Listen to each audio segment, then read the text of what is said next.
Hey everybody, it's Jason Blaha here, and once again it is time for my client Saif's vlog, and we're still keeping with this system. Like I said, he's one of the few people I still have who run this type of training style, but he likes it. He's made progress on it, so we're gonna run it a little longer. We are changing around his barbells and stances a little bit though to avoid overuse, and we've gone back over to doing the safety bar here. And notice what he did. This is, I believe, 195 kilos for 4 reps. So for my American subscribers, that's around 430. And then for our assistance work, we just do back offs right now with sets of 10 with the same barbell at the moment. And again, I've had people inquire about this, and I've made videos explaining why I don't like this style of training for most of my lifters. I will program it for some people if they insist on it.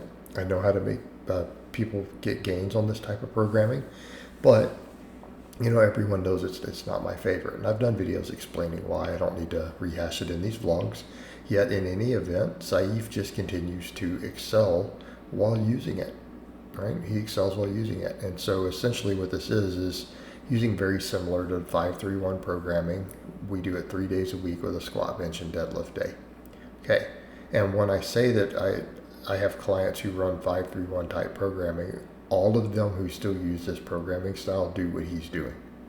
So that's something I want to be clear on. They're not doing a overhead press day or any of that. It is a squat, bench, deadlift day. And so the other supplemental work we do for him, we do seal rows, we do belt squats, and we do reverse hypers. So we're in a situation to where now his equipment has continued to improve. And all things considered, he's got a pretty solid home gym going at this point. See that sled back there in the background? Look at that. He's got a sled now. And it's because his job has changed. So now that he doesn't have the same physically demanding job, guess what? He needs to get GPP in. So he's got a sled.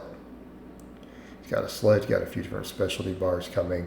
I'm telling you guys, I'm gonna sell them on Conjugate eventually. I mean, this almost looks like Conjugate Gym. It's like you got a sled, you got a belt squat, a reverse hyper, multiple specialty bars. What's up? But that aside, we are going to push the reverse hypers very, very hard because they will bring up his weak links. So right now for him, his conventional deadlift is his weakest exercise. He's a little stronger at sumo than conventional. His squats are great. His bench is coming back up. And speaking of the bench, we have the bench day up next. So now that his bicep is completely recovered, this is, I forget the number. I think I've got his training max set at 140 kilos. And this is whatever 95% of that is. Let me double check his sheet before I say that. Yeah, I've got him at 140. So 95% of that, he got 3 reps. Then, of course, we do sets of 10 on the bench press afterwards. And he'd also told me, he's like, well, I want to go back to close grip. No, we don't need to do close grip. He wants to go back to that because he was good at it, but he's forgetting that he really is built to be able to do wide grip benching. He just had never done it before, until recently, but his strength has gone up on it. So I'm like, no, we need to keep the wider in. All right. He can do supplemental stuff like this. Now this looks almost close grip when he's doing his football bar presses. All right. And now this is a lot more tricep dominant. Because again, that's kind of what he wants to do because he knows he's got big, strong triceps. But in his case, he's got shorter arms. He can arch decently well. He's going to get a lot out of a wide grip bench as far as eventually when he wants to compete. So again, we can do other supplemental stuff. So what else do we do on bench day? Well, we do those movements. We do band press downs and we do some band pull aparts. And, people are always shocked when they see the size of his arms. And it's like, we don't do anything special for them. We do lots of band work. Because again, his tendons have historically had a problem and that's been job related. Now, that situation may be completely resolved with the change in work. And if that's the case, we might be able to eventually do some actual arm work with weight instead of just high rep band stuff. But we've done that largely because of his tendons, right? His tendons are always inflamed, bicep and tricep both, everything around the elbow. So we have here then the band pull aparts that's to work on his shoulder health, make sure his posterior delts get enough work and everything. Then, of course, we end the week up with deadlifts. And we did this phase at sumo, and he's already noticing he's getting some hip pain and other stuff, some inflammation. So he's like, can I go back to conventional? I'm like, yeah, so we'll rotate back to conventional. And we'll just keep bringing it up. But he did want a phase of sumo because he's like, I want to see where I'm at on it. I haven't done it. He goes, and now I'm hitting lifetime PRs after months of not doing sumo, with you just building me up. So he's like, you're right, strength is strength. But he got 3 reps there with 210 kg. So we're not in a bad place. We know that he can deadlift over 500 based on that. So he's coming along. And some people say, well, his body weight, that's not great. Well, he's not an advanced lifter. And I think that's, again, the thing that people have to remember. He's an intermediate. Okay? And he's also losing a little bit of body weight. Again, he's working on trimming fat further down, which we've done in phases. He's cut and then he maintains, and he cut and he maintains. He's never bulked since I've been coaching him.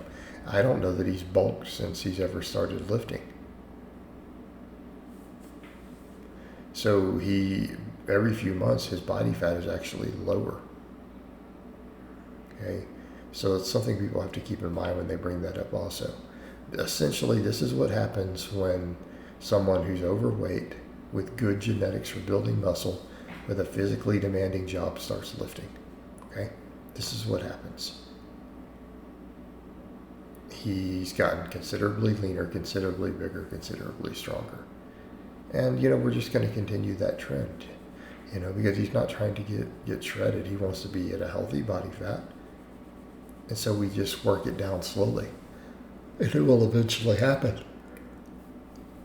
All right, as far as these supplemental work goes, we do good mornings. Got him doing those on the safety bar. I have him do seal rows on this day.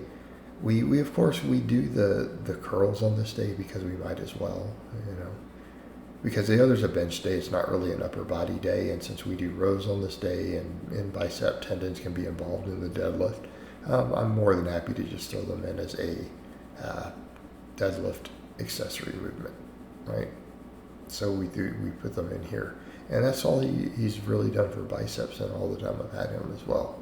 We just do some rowing, we do the band curls.